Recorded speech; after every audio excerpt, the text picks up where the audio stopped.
जय हिंद। स्वागत है आपके अपने YouTube channel the khaini news. आज हम एक बहुत ही ज्वलंत मुद्दे पे बात करने वाले हैं। जी हाँ, आज हम बात करेंगे कि आखिर क्या वजह है कि सरकारी कर्मचारी असामाजिक तत्वों के दुर्व्यवहार के शिकार होते हैं, असामाजिक तत्वों के द्वारा उनको मारा पीटा जाता है। आखिर क्या वजह है, इसको कैसे रोका जाए। साथ ही साथ हम आपको ये भी बताएंगे कि इंडियन पीनल कोड के तहत कौन कौन से धारा है जो सरकारी कर्मचारियों के बचाव हेतु दिया गया है, और इसमें हम ये भी चर्चा करेंगे आज कि कैसे डेफिनेटली असामाजिक तत्वों को सजा दिलवाया जा सके। सभी मुद्दे पे विस्तार से चर्चा करेंगे। उसके पहले मैं आपसे ये निवेदन करता हूं कि अभी तक आप मेरे YouTube चैनल को सब्सक्राइब नहीं किए हैं तो सब्सक्राइब कर लें, साथ ही साथ नोटिफिकेशन बेल को ऑन कर दें, और महत्वपूर्ण वीडियो देखने के लिए आई बटन का यूज करें और डिस्क्रिप्शन में विजिट करें। मेरा वीडियो पसंद आता है तो लाइक कीजिए, अपने दोस्तों के बीच शेयर कीजिए। जी हाँ, आज हम बात करेंगे कि आखिर क्या वजह है कि जितने भी सरकारी कर्मचारी है आए दिन उनके साथ दुर्व्यवहार होता है, मिसबिहेव होता है। आखिर असामाजिक तत्वों का इतना मनोबल क्यों ऊंचा है, सभी मुद्दे पे विस्तार से बात करेंगे। जी हाँ, हम बात कर लेते हैं कि आए दिन देखते हैं, अगर आप गेट पे ड्यूटी करते हैं तो गेट पे ड्यूटी करते वक्त असामाजिक तत्व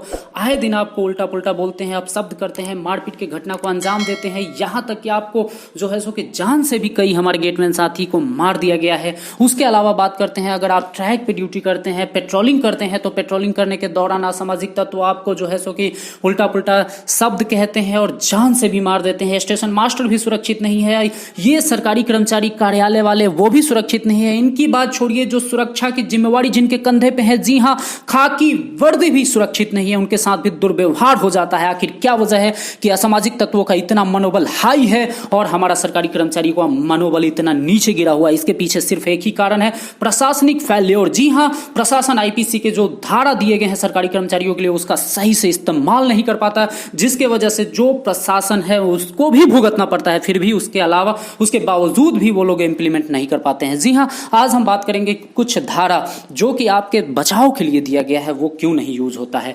अगर हम बात कर लेते हैं कि अगर आप कार्यालय में काम करते हैं या फिर ट्रैक पे काम करते हैं या गेट पे काम करते हैं या स्टेशन पे काम करते हैं या कहीं भी काम करते हैं, सरकारी संपत्ति है, वहां पे अगर कोई भी अनाधिकृत रूप से जमावड़ा लगा रहा है तो उसके खिलाफ हमारा आईपीसी कहता है 141 और 143 के तहत हम केस दर्ज करवा सकते हैं और 6 महीने तक का सजा दिलवा सकते हैं। उसके अलावा अगर हम बात कर लेते हैं कि धारा नंबर 146 और 148 150 तीनों धारा ये कहता है सरकारी कार्यालय में जो भी गड़बड़ी होता है या फिर जो है हिंसा और बल का प्रयोग किया जाता है तो हम अपराधियों को 6 महीने से लेकर 2 वर्ष तक का सजा दिलवा पाएंगे। इसके अलावा अगर हम बात करते हैं 186 नंबर धारा ये कहता है कि सरकारी काम में बाधा पहुंचाना बहुत महंगा पड़ेगा, 3 माह का जो है सो कि हम सजा दिलवा सकते हैं। सरकारी कर्मचारी के साथ कोई असामाजिक तत्व मारपीट की घटना को अंजाम दे देता है तो धारा नंबर 332 के तहत जो है सो कि मारपीट का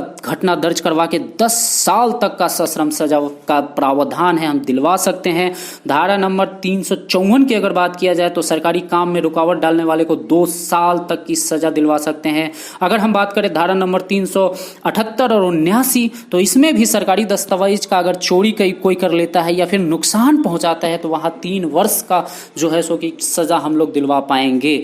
और अगर बात किया जाए धारा नंबर 383 384 386 ये सभी आईपीसी के तहत सरकारी कर्मचारी पे अगर कोई जो है सो कि वसूली करता है या ब्लैकमेल करता है या वसूली की डिमांड करता है तो इस पे भी वो लोग धारा नंबर 383 84 और 86 के तहत सजा नोट करवा के एफआईआर दर्ज करवा के 3 साल से 10 साल तक मुजरिमों को सजा दिलवा पाएंगे। उसके अलावा अगर बात करें तो धारा नंबर 420 सरकारी कार्यालय में कोई अगर जबरन घुस जाता है, जी हाँ, कहीं भी आपका प्रॉपर्टी है वहां पे जबरन अगर कोई घुस जाता है तो उसको आप 2 वर्ष तक का श्रम कारावास दिलवा सकते हैं 420 धारा के तहत। अगर 504 और 506 की बात किया जाए तो 504 में सरकारी कर्मचारी को कोई वाद विवाद हो जाता है, वही झगड़ा झंझट हो जाता है तो 2 वर्ष की सजा दिलवा पाएंगे। और 506 के तहत अगर कोई आपको धमकी दे रहा है तो उसको 3 से 7 वर्ष की सजा दिलवा पाएंगे।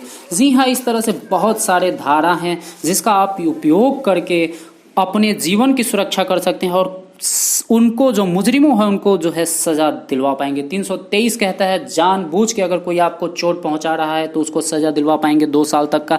ऐसे कई धारा है, लेकिन बात यह है कि आखिर क्या वजह है कि ये सब इम्प्लीमेंट नहीं हो रहा है। इम्प्लीमेंट करने के लिए हम लोगों को प्रयास करना पड़ेगा। जी हाँ, हम लोगों को प्रशासन पे दबाव बनाना पड़ेगा। जैसे कि अगर आप रेल कर्मचारी है तो आप सिविल के साथ साथ जीआरपी आरपीएफ में भी 2 जगह कंप्लेन लिखवाइए, उसके साथ साथ अपने उच्च अधिकारियों को कंप्लेन लिखवाइए, उसके साथ साथ जो है सो कि जल्दी से जल्दी अपना जो है केस क्लियर करवाने के लिए और मुजरिमों को सजा दिलवाने के लिए आप ट्विटर ट्रेंड पे भी आइए। और आप रेल कर्मचारी हैं तो रेल मंत्री को टैग कीजिए, अपने जोनल मैनेजर को टैग कीजिए, डीआरएम महोदय को टैग कीजिए, सभी जो है उच्च अधिकारियों को टैग कीजिए। उसके अलावा इस टाइप से आपको सोशल मीडिया का सहारा भी लेना पड़ेगा, तभी जाके आपको सजा मिलेगी। उसके अलावा मैं आपको एक बात ये बताता हूँ कि कहीं आप जाते हैं एफआईआर करने, अगर पुलिस स्टेशन में चौकी में आपको सादा पेज पे अगर आपको सिग्नेचर करने की बात कही जाती है तो बिल्कुल मत कीजिए। अगर आप सादा पेज पे सिग्नेचर कर देते हैं किसी स्थान पे और वो पुलिस को दे देते हैं तो जो मुजरिम होता है वो साठ गांठ करके आपका केस को ऐसी रफा दफा करवा सकता है। इसलिए ब्लैक पेपर पे कभी भी सिग्नेचर मत कीजिए, ये है हमारा पर्सनली सलाह। तो साथियों, इस वीडियो में इतना ही। अगर वीडियो पसंद आया तो लाइक कीजिए, अपने दोस्तों के बीच शेयर कीजिए और मेरे यूट्यूब चैनल को सब्सक्राइब अवश्य कर लीजिए। अपना ख्याल रखिए, अपने घर वाले का ख्याल रखिए। Take care. जय हिंद, जय भारत।